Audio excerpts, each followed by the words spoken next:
All right, hello wine drinking people. Time for more of what I've had to drink yesterday, and our good friend Martin Serta came in with some more wines from Mallorca, and he took my advice, and he also now has wines from Spain, which is much easier to sell than, wines from the Balearic Islands, which most people don't realize they make wine in Mallorca and other places like that. But, anywhere where they have a culture and history of drinking wine, they make wine.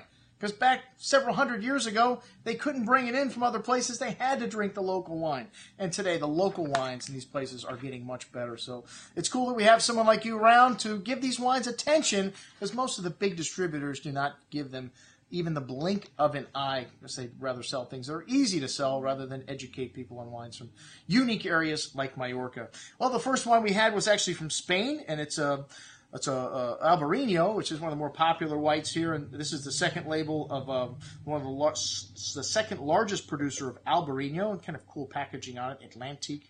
People like boats and stuff like that.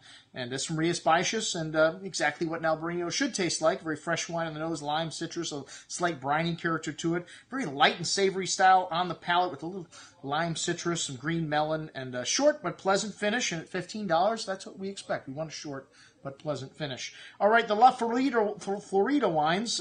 These are, screw cap wines from a large co-op. And, they're nice little wines. They're easy, everyday drinking wines in the under $10 price range. I would call them cooking wines because not something that usually we sell here, stuff under $10. And, they are from a co-op, which usually means, lesser quality. But they're very fresh wines. The white wine is made from, Muscat? No, made from Macabeo, which is one of the grapes they use to make cava, and very light, very easy drinking, lemons, lime, citrus, a little green melon, really pleasant, a nice little pool wine. And then the Tinto Joven, which is Grenache, a really fruity wine.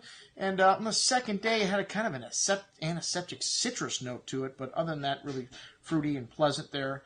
And a very famous artist has got his picture on the label, one of his paintings, and really nice packaging. I could just see these wines going well by pool bars and things like that down in Miami or Coral Gables or something. But like I said, not really something for the wine watch here. Blick, blick, blick. Okay, this is the sound that rain makes when it hits the umbrella. What a fun little name for a wine. Cool packaging, all these wines, really cool packaging. It's got 50% Grenache, 50% Carignan, and this is from Spain, from Montsant. So fresh and fruity with red berry fruit, kind of hints of dried floral notes. A really light and easy drinking wine with soft tannins, nice red berry fruit, and a hint of herbs and florals there. Good little wine at $14.50. And then the Muac, which means kiss.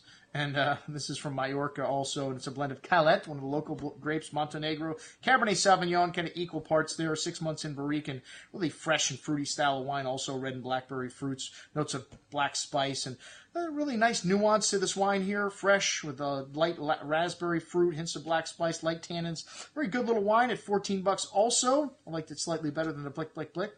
And the El Guac, which is the guide de la Rica, Rioja Coseca, and it's got a little Viura in it, kind of something interesting, because I've just had another Rioja that they're blending the white grape Viura in with Tempranillo.